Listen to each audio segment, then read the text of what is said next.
À la une de l'actualité, les leaders de la coalition Lamuka sont réunis à Bruxelles, plus de 2 mois et demi après la présidentielle en République démocratique du Congo.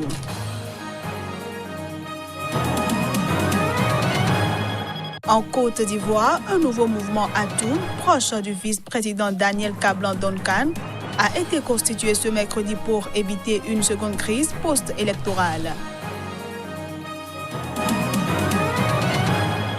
Et puis l'ancien président brésilien Michel Temer, soupçonné d'être le chef d'une organisation criminelle, a été arrêté ce jeudi à Sao Paulo, et ce, moins de 3 mois après avoir quitté le pouvoir.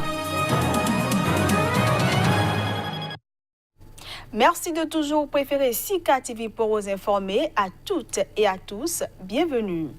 Au Bénin, l'ancien président de la République, Nicéphore Soglo, a tenu ce jeudi un point de presse à Cotonou. Objectif, faire le point du tête-à-tête qu'il a eu toujours ce jeudi avec le président Patrice Talon afin de trouver une porte de sortie à la crise préélectorale née de la réforme du système partisan du pays.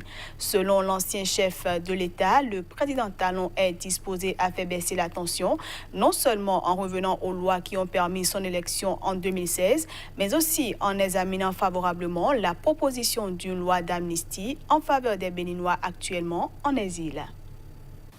J'ai rencontré le chef de l'État.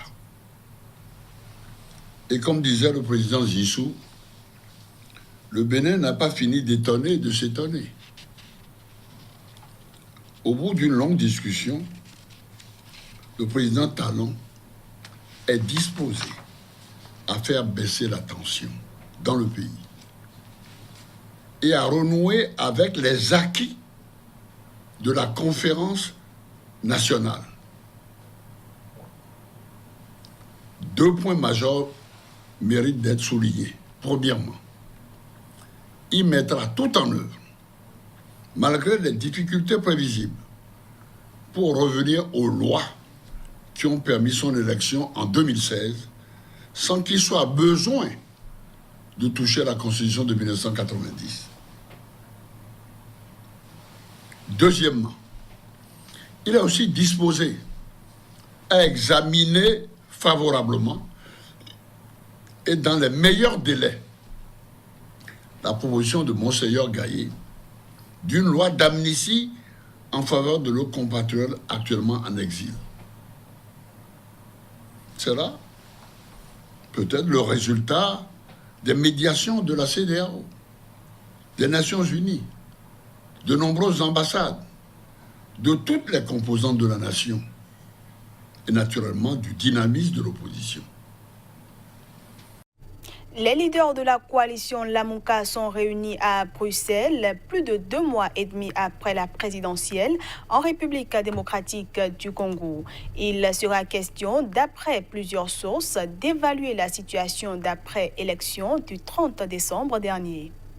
C'est la première fois que les leaders de la coalition Lamuka se retrouvent autour d'une table depuis la présidentielle en République démocratique du Congo. Alors que le candidat Martin Fayoulou continue de revendiquer la victoire, ils espèrent se mettre d'accord sur une stratégie commune pour sortir de cette impasse post-électorale. Ainsi donc, au cours de cette rencontre, Jean-Pierre Bemba, Antipa Mboussa Nyamouissi, Freddy Mutungula, Adolphe Mouzito et Martin Fayoulou vont passer en revue la situation politique de la République démocratique du Congo et décider de l'avenir de la Lamuka. Une coalition qui continue de revendiquer la vérité des urnes de la présidentielle du 30 décembre dernier. Selon eux, ce scrutin avait été remporté par Martin Fayoulou. Sur le fond, quasi rien n'a filtré de la réunion. Sur un éventuel dialogue avec Félix Tshisekedi, les participants sont restés évasifs. Officiellement retenus à Londres par une obligation familiale, l'ex-gouverneur du Katanga, Moïse Katumbi, était représenté ce jeudi à Bruxelles par l'un de ses conseillers, Frédéric Bola. Selon plusieurs sources, les discussions qui devraient durer 48 heures pourraient être prolongées jusqu'à samedi pour permettre à Moïse Katumbi d'être présent. Ces derniers temps, les 3 principaux leaders Jean-Pierre Bemba, Moïse Katumbi et Martin Fayoulou ont beaucoup échangé et se seraient mis d'accord sur les grandes lignes d'un projet de déclaration. Parlons toujours de la République démocratique du Congo. L'opposant Eugène Diomi Ndongala a été libéré ce jeudi à Kinshasa. Il a bénéficié d'une libération conditionnelle décidée par le président Félix Tshisekedi. Condamné à 10 ans de prison pour viol sur mineur en 2014 sous la présidence de Joseph Kabila, l'opposant Eugène Diomi Ndongala a été libéré ce jeudi à Kinshasa. Le président de Démocratie chrétienne a bénéficié d'une libération conditionnelle décidée par le ministre de la Justice sur ordre du président Félix Tshisekedi.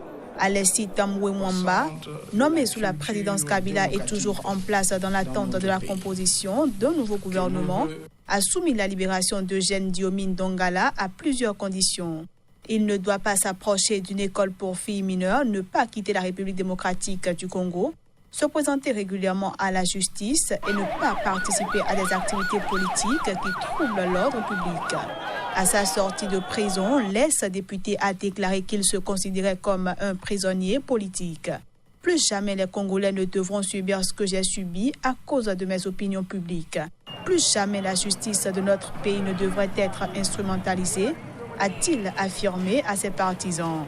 Eugène Diomi Ndongala a également remercié le chef de l'État, Félix Tshisekedi. Cette remise en liberté d'Eugène Diomi Ndongala survient 5 jours après celle de 2 autres opposants emblématiques, Franck Diongo et Firmin Yangambi. Selon la présidence, la grâce présidentielle pourrait profiter à 700 personnes au total. Je le disais en titre, un nouveau mouvement Atoun, proche du vice-président ivoirien Daniel Kablan-Duncan, a été constitué ce mercredi en Côte d'Ivoire. Objectif, éviter une seconde crise post-électorale en Côte d'Ivoire, où les grandes manœuvres en vue de la présidentielle de 2020 ont déjà commencé. Reportage.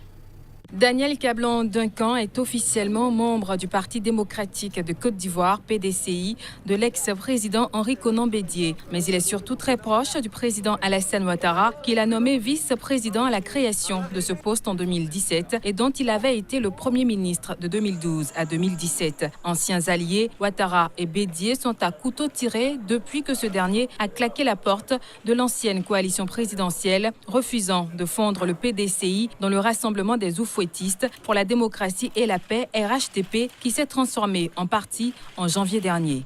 Il faut prendre ses responsabilités. Et prendre ses responsabilités, pour moi, c'est de travailler à l'union, travailler à la cohésion, mais travailler à la stabilité.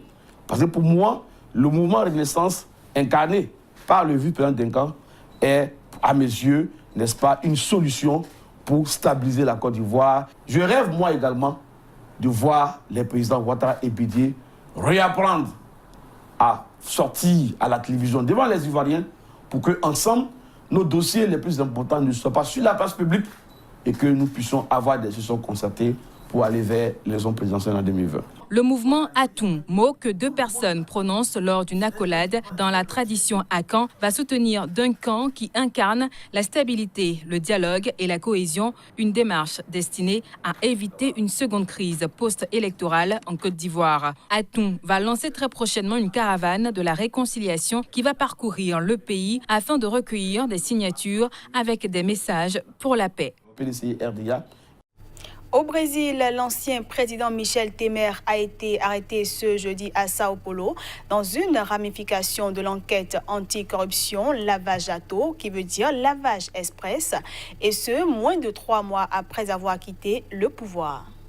Soupçonné d'être le chef d'une organisation criminelle qui négociait des pots de vin sur des contrats de construction dans la centrale nucléaire d'Angra 3, l'ancien président brésilien Michel Temer a été arrêté dans la matinée de ce jeudi.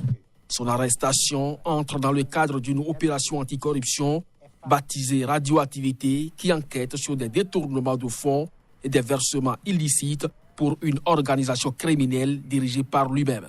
L'ancien président brésilien Michel Temer a été arrêté sur l'ordre d'un juge fédéral, de même que l'ancien ministre des Mines et de l'Énergie, Moreira Franco, et de 6 autres personnes, dont des hommes d'affaires. Michel Temer, qui a quitté le pouvoir à la fin 2018 après près de 2 ans et demi de mandat, fait l'objet au total d'une dizaine d'enquêtes pour corruption. Il est le 2e président du Brésil pris dans les rails de l'enquête Lavage Express après l'ancien président de gauche Lula Ignacio Lula da Silva, condamné à 2 peines de plus de 12 ans de prison chacune pour corruption et blanchiment d'argent. Lula est derrière les barreaux depuis près d'1 an. Lancée il y a exactement 5 ans, l'enquête Lavage Express a mis au jour le plus grand scandale de corruption de l'histoire du Brésil autour de contrats du groupe public pétrolier Petrobras et avec des grands groupes du BTP. Ce journal se poursuit et on passe sans plus tarder à la revue de presse Afrique.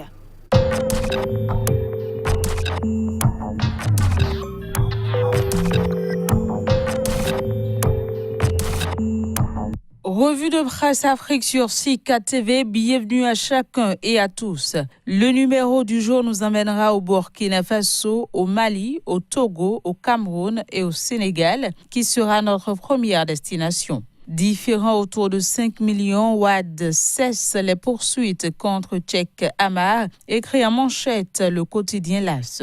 École publique sénégalaise Sud Quotidien prévient d'une accalmie avant la tempête. Le journal Enquête, lui, dénonce les financements nébuleux pendant les campagnes électorales. Présidentielle 2020 au Burkina Faso, le quotidien nous apprend que le Front africain pour le changement soutient la candidature de Roch Kaboré. Une lecture de Sidouaya nous apprend qu'une campagne de vaccination contre la méningite aura lieu du 29 mars au 2 avril prochain au Burkina Faso. Autre escale, le Togo. Efficacité des actions gouvernementales, c'est l'homme Classou et ses ministres en séminaire à Kara, nous apprend TM Togo Matin, qui nous informe également de l'examen de 2 projets de décrets en 2e lecture et l'adoption de 3 décrets lors du Conseil des ministres ce 22 mars. Direction le Cameroun, où l'œil du Sahel informe que 3 avions de Camerco sont cloués au sol. On reste avec l'œil du Sahel qui nous apprend également que 3 personnes ont été enlevées en plein cœur de Ngaoundéré, où un prêtre centrafricain a également été assassiné. La filière cacao se porte mal au Cameroun, se désole le jour. Puis au Mali, le journal Mali Tribune dénonce la corruption des fonctionnaires et pointe du doigt la Cour suprême accusée d'être mouillée dans les marchés publics. Voilà, c'est la fin de la revue de presse de ce vendredi. Merci de l'avoir suivi. Bon week-end à toutes et à tous. Bon week-end à vous également, Génial Afouda. Et voilà, mesdames, messieurs, ce sera tout pour cette édition que je vous remercie d'avoir suivi.